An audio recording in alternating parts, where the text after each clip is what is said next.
Di tengah ramainya pembahasan soal susah cari kerja, AI, dan ekonomi yang makin berat, ada satu kelompok yang juga sedang memikirkan masa depannya. Mereka adalah siswa-siswa SMK di daerah yang suaranya jarang kita dengar. Kali ini, White Space Zone berkunjung ke SMK Negeri 1 Bogor Nganjuk untuk berbicara langsung dengan para guru.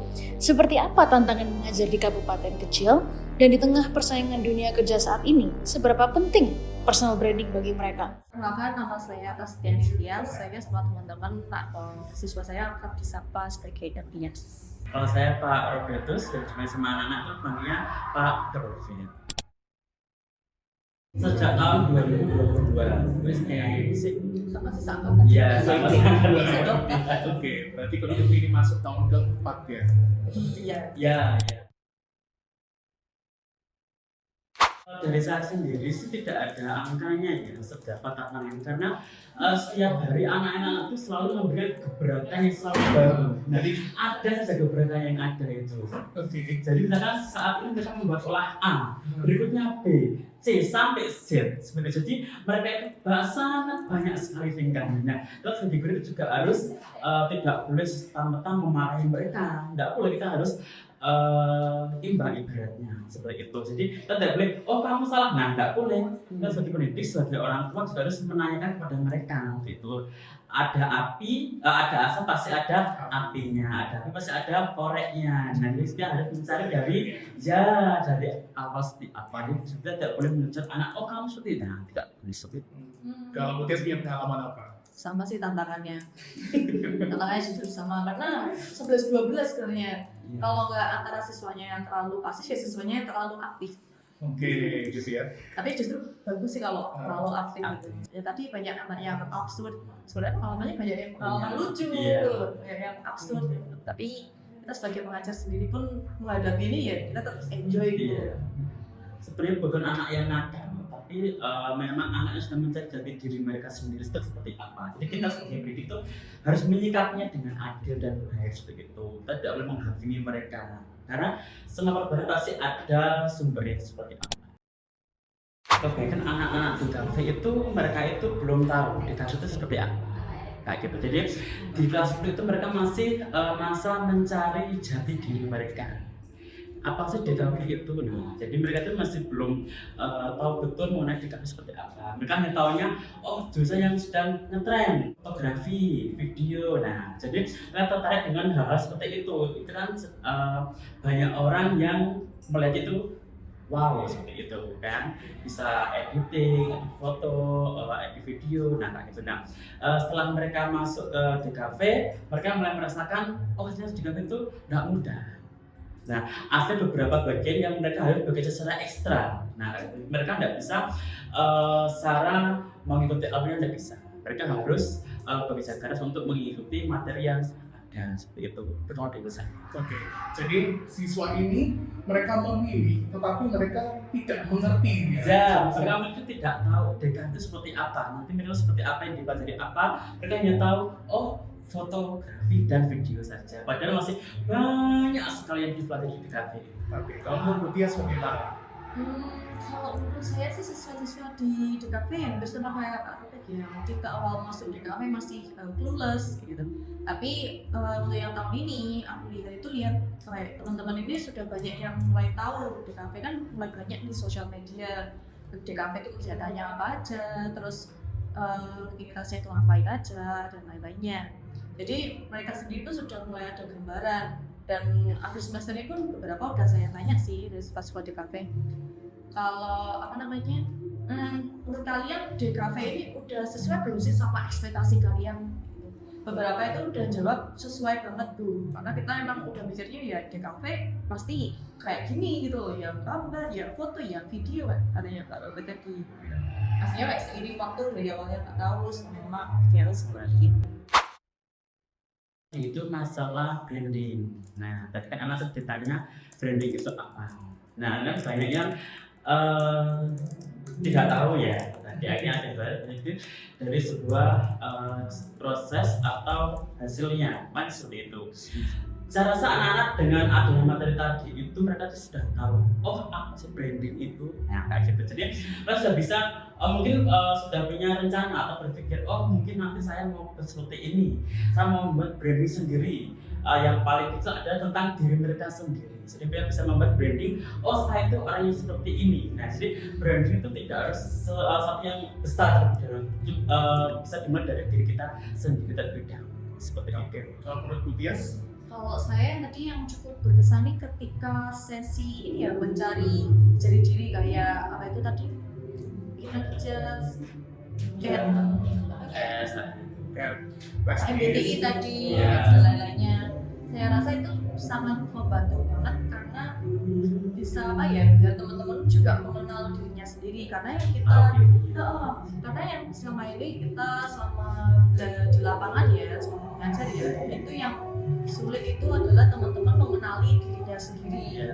Kayak aku nih sebenarnya karakternya apa sih kok apa itu rasanya kok sifatku nggak jelas dan lain-lain karena ada ini tadi ada MBTI dan kemudian kemampuan belajar mereka itu learningnya itu harusnya pakai apa, terus nanti ketika di tempat kerja itu mereka itu tipenya akan seperti apa. Saya rasa itu bakal sangat membantu banget untuk punya gambaran, oh ternyata diri gue adalah tipe yang seperti ini loh, jadi aku harus belajarnya pakai metode ini.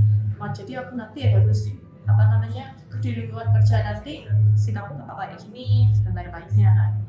jadi benar seperti yang Bapak Ibu tadi sampaikan ya. Jadi Whitespace itu kan memberikan siswa ruang untuk mengenali dirinya sendiri. Seberapa bergunanya sih itu bagi siswa yang kita tahu mereka ini kan Gen Z, Gen Alpha. Nah, berguna nggak sih untuk mengenali diri itu mereka? Berguna banget sih kalau kata saya, berguna banget dan mereka justru malah harus untuk mengenali diri mereka sendiri karena ya nanti kan juga mempermudah kita kayak kamu tuh maunya nanti akan kemana dan mereka tuh udah punya tujuan gitu loh, oh nanti saya mau kesini gitu. Sangat berguna banget. Pak Robert gimana? Kalau saya hampir sama Bu Tias, tadi sangat berguna sekali untuk anak. Kenapa? Karena seseorang itu mereka harus mengenali diri mereka terlebih dahulu sebelum mereka kenal sama temannya. Nah, mereka harus kenal sama diri mereka sendiri. Saya itu orang yang seperti apa? Nah, apakah saya itu orang yang minder? Apakah saya orang itu yang percaya diri atau seperti apa? Nih, itu mereka harus mengenali diri mereka sendiri sebelum mereka kenal dengan orang lain. Gitu barang saya. Kalau menurut skala 1 sampai 10, kira-kira seberapa penting sih untuk mengenali diri sendiri? Di samping mereka sudah dibekali dengan hard skill dan soft skill. Kalau saya rasa mereka harus di angka 10. Karena itu adalah sangat penting bagi mereka, itu akan jadi tindakan berikutnya. Apakah yang akan saya lakukan di depannya? Nah, apakah saya akan ke sana? Atau kemarin itu jadi bekal buat mereka ke depan itu saat. Jadi saya rasa memang harus ada atau berada di angka rank 10 gitu. Oke, harus sempurna sekali. Harus sempurna. Nah, kalau Bu Tias gimana? Oh, saya di atas 100. Oke, kalau lu nembus di 100 ya.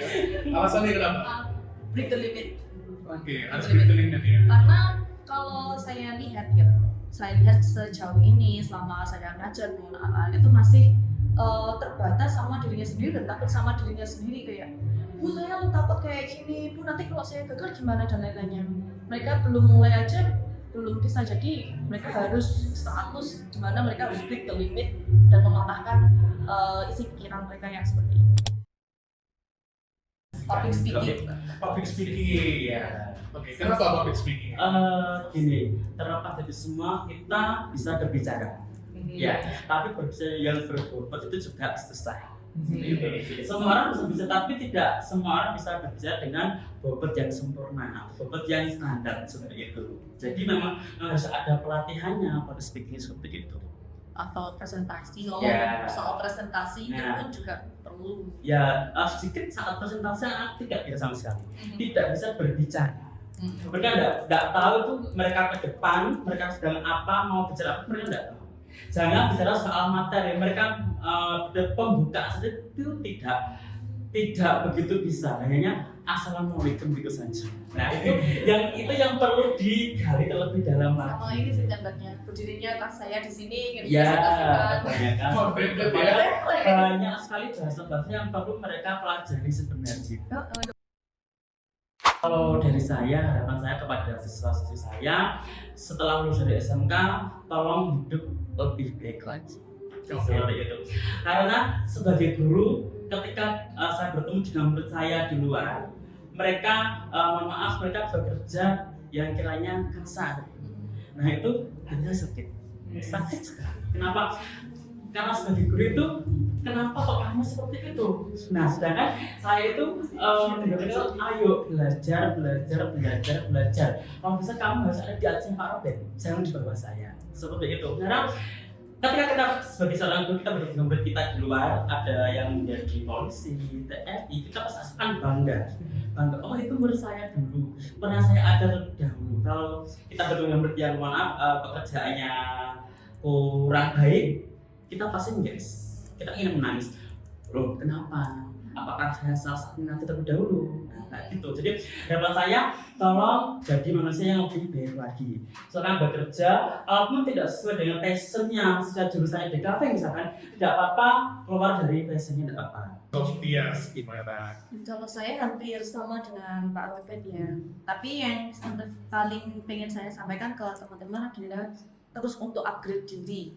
Gitu. Karena manusia itu makhluk yang spesial. Mereka itu multi talent selama kalian mau belajar. Gitu. Jadi kalau kalian mau upgrade diri, kalian mau belajar hal baru dan benar-benar ditekuni, itu pasti akan menjadi bekal gitu loh. Kita belajar apapun itu bakal berguna untuk diri kita sendiri ke depannya. Meskipun kita nggak pernah sadar. Kayak belajar matematika, belajar IPA dan lain-lainnya. Kan kayak itu kan udah basic knowledge saja sih. Tapi ke depannya pun kita kan bisa mengajari anak-anak kita gitu, kayak ngajari oh daun itu hijau, langit itu biru. Gak mungkin dong kita bilang daun itu biru, langit itu hijau gitu kan. Itu kan basic knowledge tentang sebuah hal yang benar gitu. Jadi tetap belajar, upgrade diri, sama tetap berada di jalan kebaikan. Karena saya sama kayak Kak Robert tahu mungkin banyak teman-teman yang tidak beruntung untuk kuliah atau mungkin belum mendapatkan pekerjaan.